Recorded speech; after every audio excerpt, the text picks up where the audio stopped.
Welcome to the Prime Real Estate Network channel on YouTube. I'm your host, Mr. Prime Real Estate, Ric Davis. And I'm your host, the Texas Real Estate King, Larry W. Brooks. Every week, the King and I will provide you exclusive access to our network of lenders, investors, and real estate professionals from both the commercial and residential real estate sectors. Now, are you millionaire minded? Or maybe you're a millionaire in the making. Make sure that you subscribe so you can get connected to the network. And always remember, the Prime Real Estate Network, where millionaires are in the making. Create wealth for generations.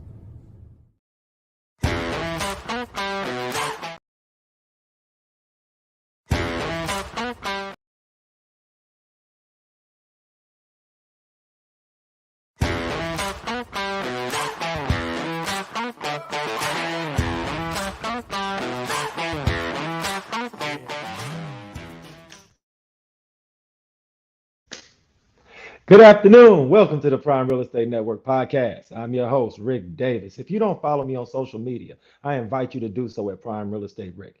If you're looking to buy, sell, or invest in residential or commercial real estate anywhere in the great state of Texas, but especially here in our lovely city of Houston, I invite you to reach out to me directly on Instagram at Prime Real Estate Ric. As always, it's an honor and a pleasure to be here with you this week, just like it is every week here on the Prime Real Estate Network podcast. And I want to take some time to thank everyone over at Brooks and Davis Real Estate Firm and everybody at Good Vibes as far as production. And I want to give a big, huge shout out to our producer, Jay Joseph. Without any further ado, I'd like to introduce my co-host. He is not only a highly respected real estate broker, he's a multi-time author, serial entrepreneur, and the proud proprietor of the Pure Hustle clothing brand. I want to thank him for sitting in with us this week, just like he does every week here on the Prime Real Estate Network. And I'd like to introduce to our audience, the Texas Real Estate King, Mr. Larry W. Brooks. What's going on? What up, audience, Prime Real Estate Network family. It is always great to see everybody rocking and rolling and in the comment section. I'm actually also live on IG, so we just see some stuff going on, man. I think everyone's excited about today's guest like we are, man. Oh, no, man. Appreciate you for sitting in with us, man.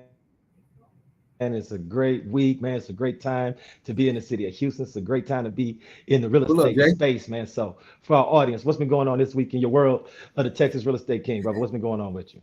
Man, it's funny because it's been a short week because, of course, we're just coming off of a holiday. So it seems like the week is rushed into Thursday overnight, man. So, but it's been a good week. There's nothing wrong with always finding a way to take a break. And the thing about it in the real estate field, the only time we really truly get a break is a holiday, because that's the one time that people feel uncomfortable reaching out to you and applying pressure about their buying process, or, in my case, the realtors trying to figure out how to take different steps in their careers. So that just having that day off was good, man. I kind of just maximized, relaxed, and just took some time to take some deep breaths, man. You mentioned a little bit about the conversations that you have in the real estate space as far as speaking with other real estate professionals about their career track, how to be more successful. I think one of the underreported parts and jobs of a real estate broker is to actually go out and scout and recruit the best and the brightest that are coming out of real estate school, those best and the brightest that have been recently licensed. Yes, Can you talk about some of the challenges in your experience that you have found being the Texas real estate track, the best and the brightest to Brooks and Davis Real Estate Firm? Yeah, man. I think that what it is it still breaks down to the word that I love of choice, which is consistency, man. I'm studying getting out there, getting in the right rooms, or getting into rooms with people that want to be a part of a strong career like real estate. And then kind of like myself, I'm always putting myself in a situation. Today, my background is I'm coming from HAR. I'm actually at a training here at HAR about risk management. And so these are things that help out the brokerage firms, it helps out the agents when making sure that they're knowledgeable about their transactions, what to do, what not to do, and things like that. But I think that helps when I'm going into these rooms and going into Champion School of Real Estate, and I'm presenting the opportunity of being with Brooks and Davis as a coaching train that we have to these agents. I think the thing that really steps out is that I'm going to be a knowledgeable right there with you. I'm not leaving you on this thing trying to figure it out yourself. I'm staying updated on a weekly basis myself when it comes to just being educated on what the day-to-day process is going to look like being an agent helping a buyer or a seller or someone that's looking for a lease property in this market. You know, the one of the cool things about what you do professionally is that you've seen the importance of always adding to your tool belt Mm-hmm. and always evolving and improving as a business leader, which Yeah. just segues into today's guest and Yeah. why we're so super excited to have her sit in Yeah. on the show this week. So, just Right. like you do every week, could you just share with our audience a little bit about the networking background and how you were able to go about gaining the commitment of this week's most talented guest?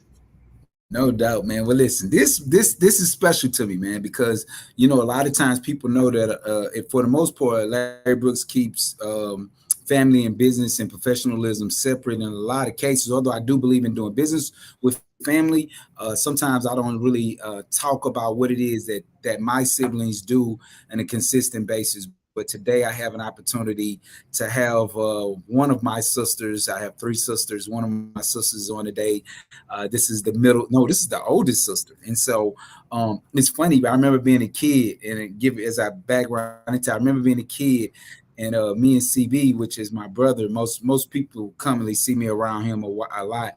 But just when she was little, saying, "Okay, that's going to be my baby," and then Crystal was CB's baby, which is my middle sister. But it's funny as I think about that, and as I just watch my sister grow, get into the space of entrepreneurship and just really bang it out of the park, man. So I have her here today. It was easy to get her to be a part of it because once she jumped, I actually wanted her many years ago when we first started the podcast, but she still was working in her career at that time, in that job, the job that she had at that time.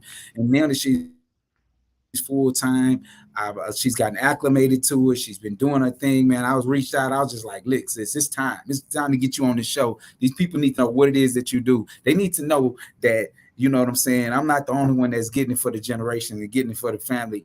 They need to know how amazing my siblings are. I mean, I got them going and getting doctorates and masters and starting entrepreneurship. But I can go on, man. Last summer was amazing for my sisters, man. Like they was Right. just killing everything, right? They killed Mhm. everything. So today I have an opportunity to have this one on.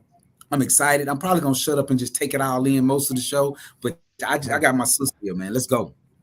No, we talked about how when you're in business, the goal is to always work and partner with the best and That's brightest. right. So this week here on the Prime Real Estate Network, we have the best and brightest when it comes to Yeah. corporate leadership and career training. Yeah. Without any further ado, I'd like to introduce this week's guest. She is the CEO and founder of Cooper Squared Career Services. I like to introduce Miss T. Cooper. How are you? Well, thank you for having me. I'm doing pretty good. And Larry, that segue, don't try to take away who I am. I am your big sister slash little sister. Okay. It's a big sister's class. Hey, the word on the street is you're gonna be the next matriarch. So it's what it is. I'm okay with that. That works for me. Come on, Miss Oh my goodness. Responsibility. Mm, that's Nah, real heavy. you I want to thank you so much, Miss Cooper, for sitting in with us because, as you can tell from Larry's energy, we are both really, really excited to have you sitting in this week. This is something that we've been discussing for the last couple of weeks. And as I was doing my research into your brand and your business, I became more excited because I have so many really cool questions to ask you. Because, like we mentioned before we started airing this week's episode, man, there's a couple of really cool lanes that I want to go down with this interview. So, my first question for you would be A, could you just introduce yourself to our audience and talk to our audience Yeah. about what it is you provide as a service to real estate brokers, business leaders, and those that are heading up organizations? Yeah, absolutely. So, I'm sure in your research you found out that I'm one of the top 15 coaches here in the Houston area. So, what I do is I support leaders in communicating their value throughout the organization, thereby transforming ugly, we like to say toxic, but it's really ugly work cultures, Hmm. and then on the job seeker side, I partner with job seekers to do the exact same thing. You're in leadership, need help communicating your value. That's what I do best. Most people step away from the brand side of job search when that's absolutely what you need to lead with.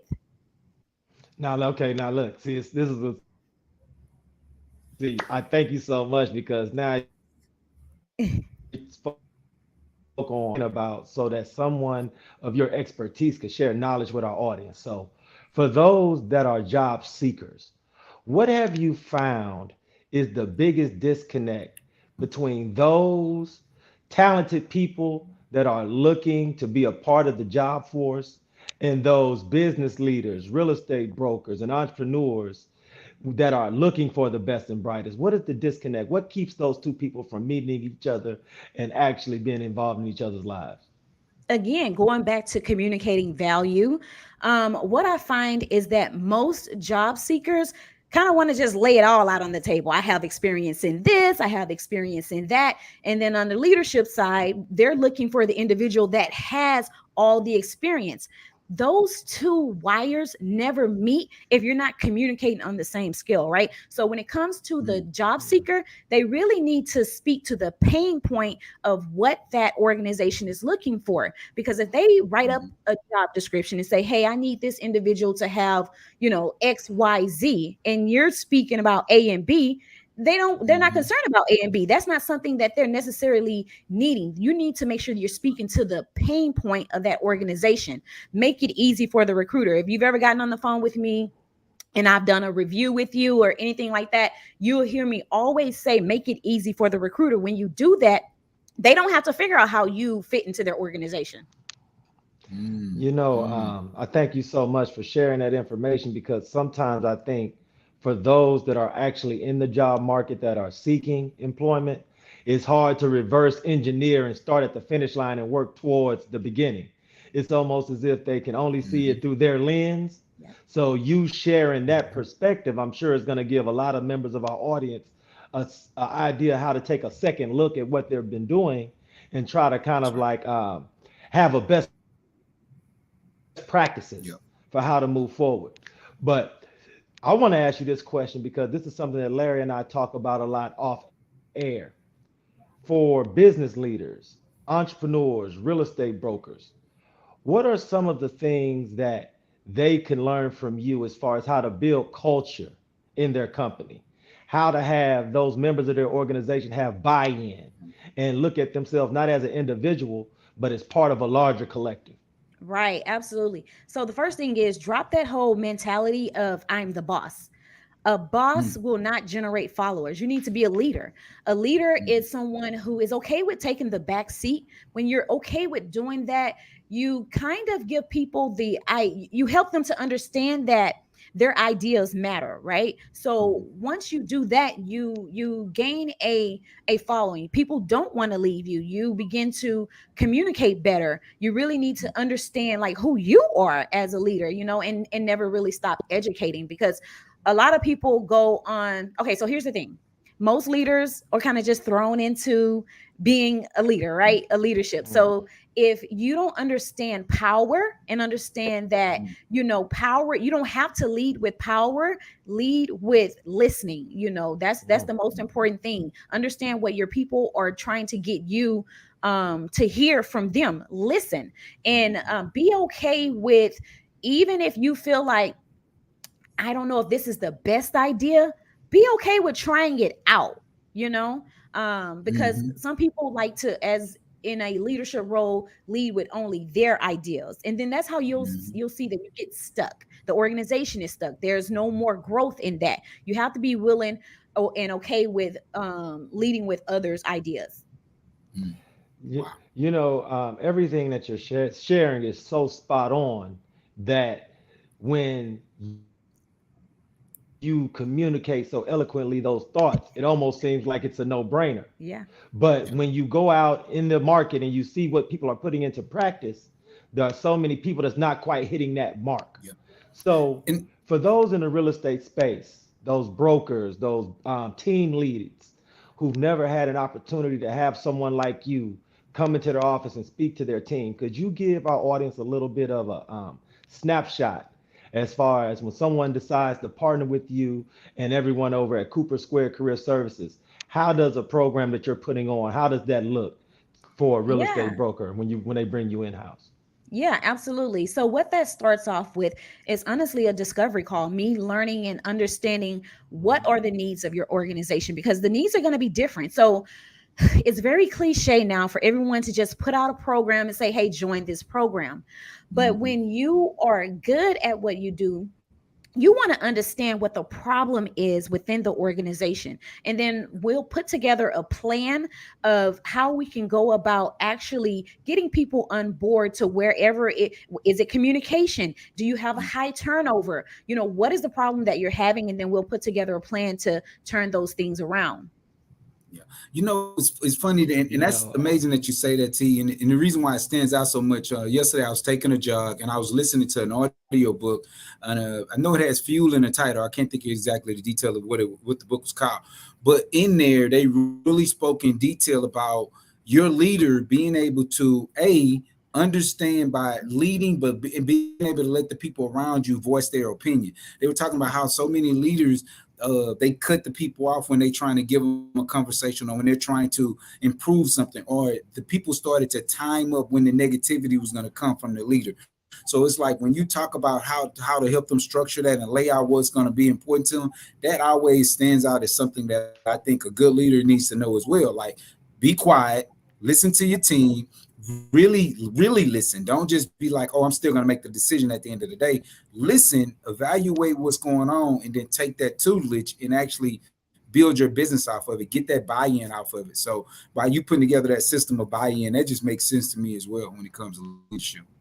Yeah, absolutely. Because a lot of leaders lead with fear. If you Mm-hmm. have a team of individuals who fear asking you for something, giving their advice, Yeah, sharing their ideas, it's only going to stunt the growth of the organization.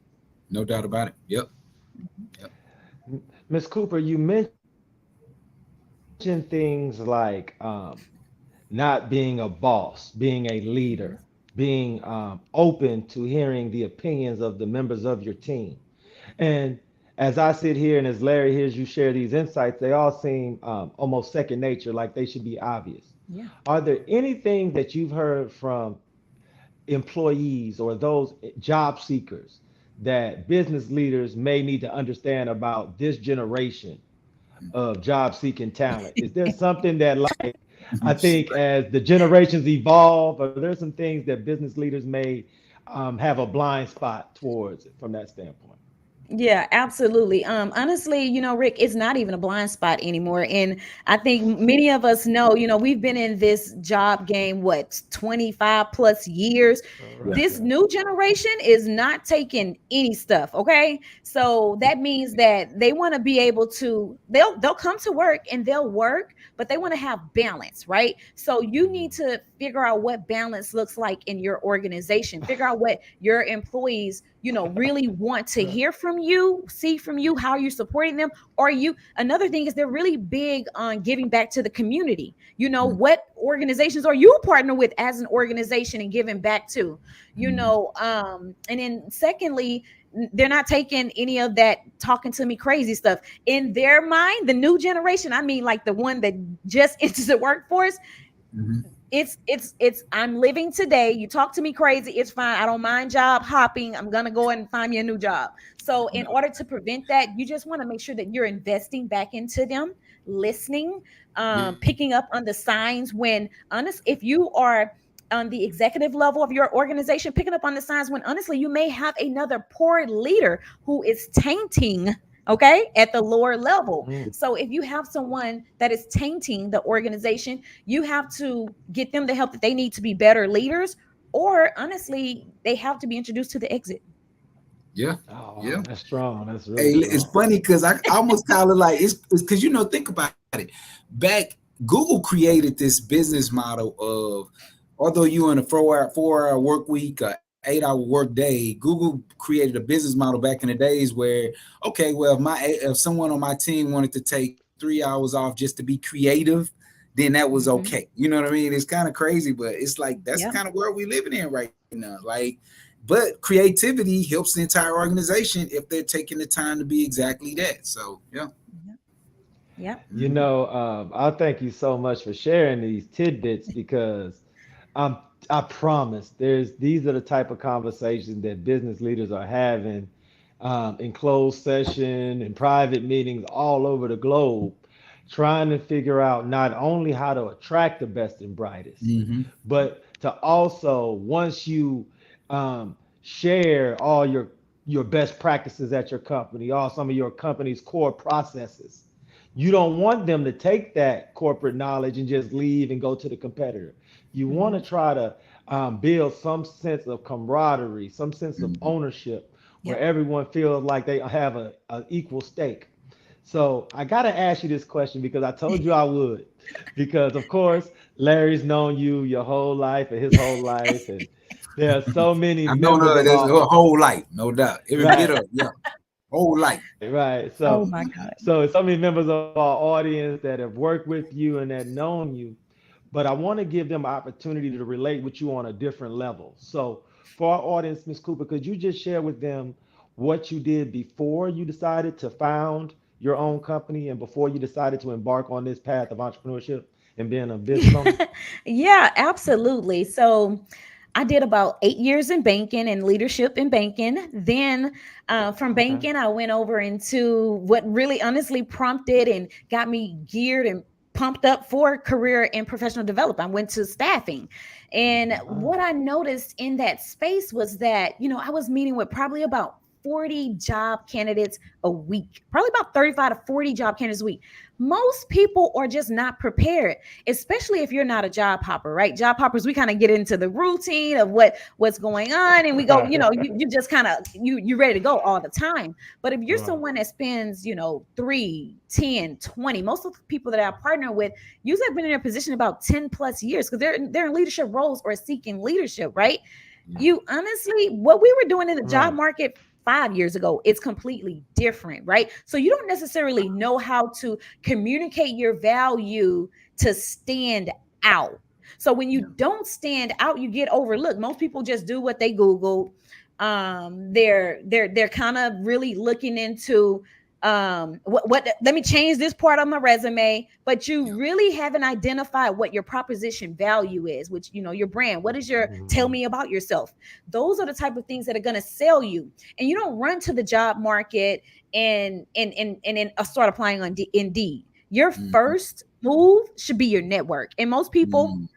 especially in our culture, okay, Mm-hmm. we everything is our business, right? So with that being said, it's like I don't want to tell nobody, it's my business, it's a secret, blah blah blah. Well, you holding that as a secret in your business is going to keep you searching a little bit longer. You may know, you probably have someone in your network that can get things moving much faster for you, and employers are going to hire people who know other good people before they go and take a chance on a random. Yeah. You know, T man, That's when so you say it strong. like that, it stands out so much because I remember thinking when I thought about staffing and I thought about like resume writing, I was like, okay, well, it seems like someone that has been in their career, their own selves for so many years, they would be able to do this themselves. But I Mhm. literally watched someone go from, creating their own resume where they were only able to get to maybe 60,000 a year to actually hiring someone like yourself to review it, to coach them through Mhm. what needs to be said in these interviews, how it is to really apply and assert themselves, and what their resume needs to really look like in real life. Um, go from taking them from a $60,000 employee to over a six figure, Yep. almost $200,000 a year, just off of changing up their resume, really Yep. walking them through what their career has really looked like and how to verbalize that in a capacity of sales, or how to verbalize that in a step of how you can improve on an organization. So, a lot of times I think when people look at, think about, what it is that you do, they don't understand how much of a Yep. value add it is, and the expertise that you put into it by actually going through this and being trained yourself on weekly, Mhm. monthly basis while you were going through the process of building out your own Mhm. company. That's why you're so good at it. But that's just one of those things. I didn't even know how valuable Yep. someone like you were when it comes to taking someone that may have been in this world of for over 20 years of working this working world, and then helping them walk through and build build them even bigger than themselves. Like sometimes I've seen some people walk away, look at their resume and be like, I didn't even know I was this amazing. Right. So, Yep, that's right. crazy. That's Yeah. right. And just to kind of expound on that a little bit, that's usually what it is. Most people that partner with me and my team, they're like, whoa, I didn't even know that I did all these things. Like, you Yeah. wrote it. I know how to communicate it so that other people understand, right? This is something that I do day in and day out. I listen to you, and then we talk about those things and make it make sense to you, Yeah. versus you're out here and you're trying to figure it out. Most people write their resumes based on duties and leave out Mhm. the accomplishments. They're not looking for you to come in and and think about the duties. Yeah, you're going to be doing things, but it's Mhm. primarily what have you done? What is the proof in the pudding? Okay. Mhm. Mhm. Mhm. Nah, man, that's fire. That's the secret sauce right there, man. They You, don't. People need to understand it's a complete value add. 100% value add is worth it. Yeah. and the thing is, and this is something that listening to you and Larry talk about this space is what makes it so powerful is just to both of you all's points is that most people in the job market, if they don't look at themselves as quote unquote job hoppers, Mhm.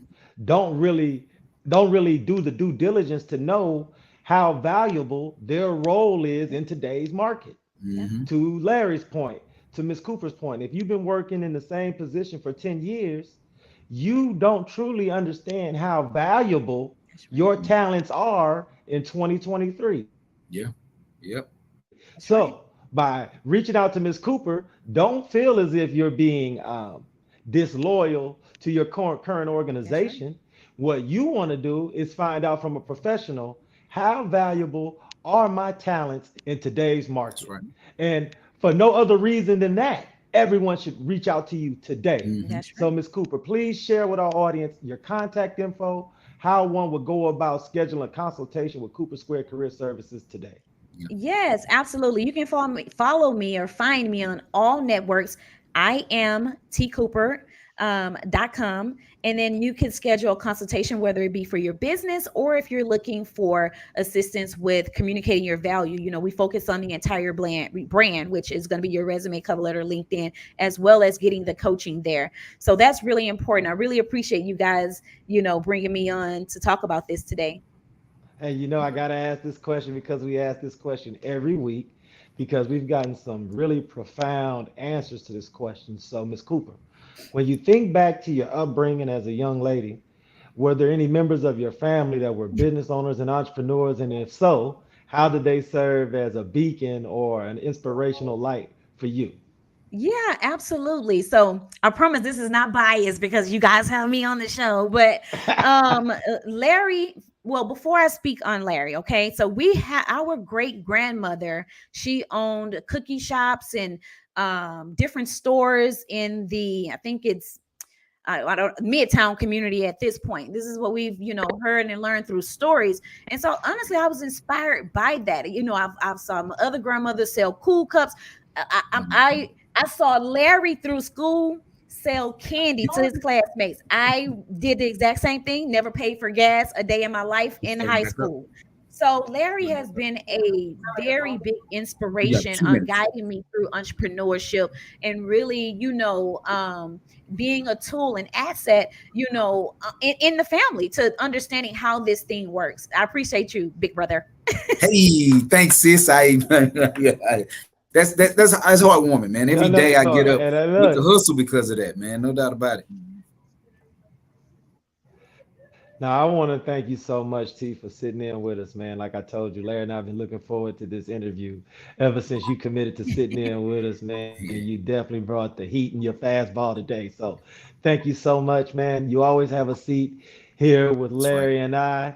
And on those rare occasions when Larry can't sit in with me, I would love for you to sit in as a co-host sometime. Yeah, Yeah, absolutely. no doubt. You notice I had to ask you that while we were live to get the commitment in front of everybody. Can I say That no to Larry, you that? see the setup? That That was the was the setup right setup, there. man. I That was the like it. No setup. doubt about it. But I want to thank you so much, Queen, man. Continue doing the great work and helping so many people because the work that you're doing is so valuable. And I really hope that we did everything we could to add some spotlight and a highlight to the work you're putting down because it is All outstanding. right. Thank Thank you you so so much, much. gentlemen. No doubt. Hey, sis, love you. Appreciate Thank it, you so man. much. Have I a good one. appreciate you. You have a good one. All right. Hey, man, come on now. Hey, Look man. here, man. Look.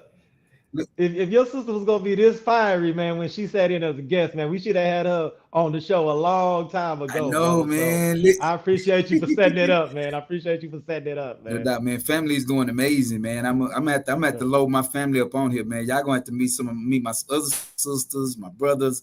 Like y'all gonna have to see them, man. They doing some things, man. We're in a group chat and I'm seeing life changing things take place. So we want to definitely bring them on, bro. Oh, that's what it is, man. Look, I know they got you out there, man. You out there putting it down, getting some more tools in your tool belt. So I appreciate you for sitting in this week, man. I ain't gonna ask you to give any final words. I'll shoot the final words to the audience. Hey, look, we thank you so much for sitting in with us. Larry and I both urge everyone to follow I am T Cooper on Instagram. Go to the Prime Real Estate Network channel on YouTube. Smash that subscribe, like, and share button, man. I want to thank you so much for sitting in with us. And until next week, here on the Prime Real Estate Network podcast, we hope everyone in our audience can be safe and be blessed.